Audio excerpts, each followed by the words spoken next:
उमराणे बाजार समितीमध्ये कांद्याच्या भावामध्ये घसरण झाल्याने शेतकरी संतप्त झालेले आहेत। संतप्त शेतकऱ्यांनी तिथे कांदा लिलाव बंद पाडलेले आहेत। तर काल रात्री कांद्याला सरासरी 750 प्रति क्विंटल दर मिळत होता।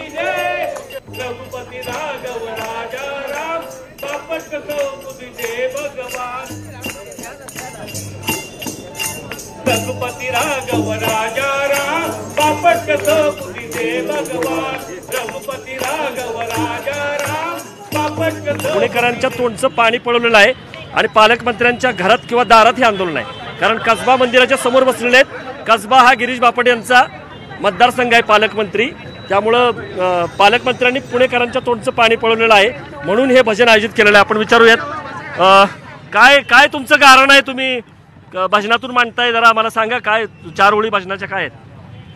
आमच्या भजनाच्या 4 ओळी अशा होत्या, हे गणराया, हे गणराया, हे सिद्धिविनायका, आमच्या हक्काचे पाणी मिळू दे, आमच्या हक्काचे पाणी मिळू दे, तुला सर्व पुणेकर, तुला सर्व पुणेकर विनंती करीतो, हे गणराया।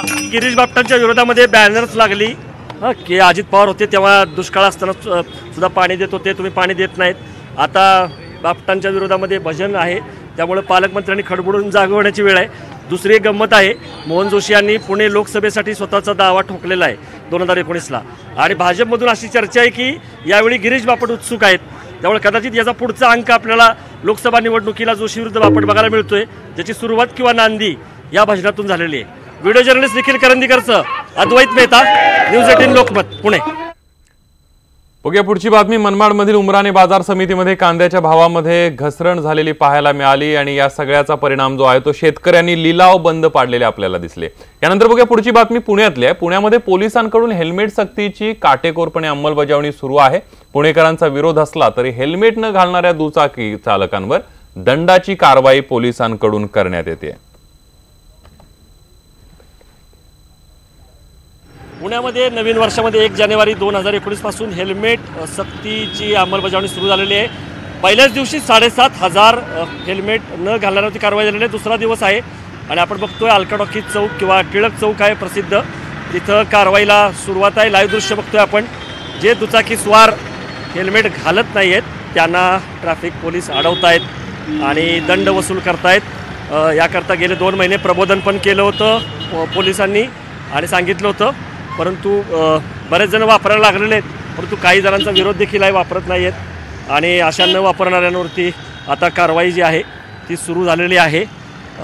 मोठ्या प्रमाणामध्ये पुणे शहरामध्ये खरं तर दुचाकींची संख्या आहे, जवळपास 25 लाख दुचाकी आहेत आणि इतकी हेल्मेट्स आहेत का, ISI स्टँडर्डची आहेत का, असाही जो युक्तिवाद आहे तो केला जातो आहे।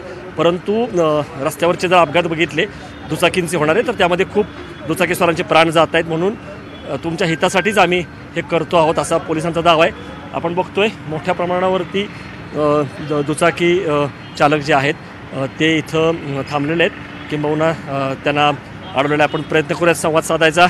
मला सांगा, हेल्मेट सक्ती जी आहे त्याची अंमलबजावणी सुरू झालेली आहे, हेल्मेट वापरण्याचं प्रमाण वाढलंय का अजून नाही वापरत आहेत? वाढलंय, काय लोक वापरत नाही अजून पण। काल 1 तारखेला तरी कमी प्रमाणात पावत्या केल्या, आज जास्त प्रमाणात पावते चालू आहे, तरी लोक अजून हेल्मेट घालताना दिसत नाही। आणि जी काय लोक अशी पण आहे की हेल्मेट डिग्गीत ठेवतात आणि पोलिसाला पाहून हेल्मेट घालतात, अशी पण लोक आहेत। दंड चुकवण्या करता किंवा असं केव्हा। आणि किती रुपये दंड करतोय आपण? 500 रुपये दंड, ATM कार्डने दंड भरायचा किंवा ज्यांच्याकडे ATM कार्ड नसेल त्यांच्या गाडीवर तो ऑफेन्स पेंडिंग राहणार, त्यांनी तो नंतर भरून घ्यायचा। हो, वापरायला तर पाहिजे, पण आता इतक्या आयुष्यभर विदाऊट हेल्मेट गेलंय की थोडं काय होतं ना, आता 50 नंतर थोडं कानाला विनाला कमीच चालवतो मी। हा तर खरं माझा मुलगा बँगलोरला असतो, तो तिथे चालवतो, पण इथे त्यांनी आणलं नाही असं झालंय। परंतु तुमचं म्हणणं हेल्मेट वापरलं पाहिजे? हो, वापरलं पाहिजे, बरोबर। बेंगलोर तर मी असं ऐकलं की कंपल्सरीच आहे आणि मागचा पिलियन ड्रायव्हर पण कंपल्सरी, दोघांना कंपल्सरी आहे।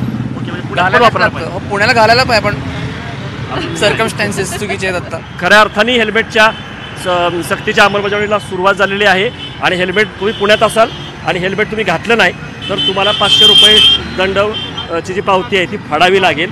आणि जसं सांगितलं आपल्याला वाहतूक पोलिसांनी की खऱ्या अर्थाने आता आजपासून याचा जोर जो आहे तो वाढणार आहे। व्हिडिओ जर्नलिस्ट निखिल करंदीकरसह अद्वैत मेहता, न्यूज 18 लोकमत, पुणे.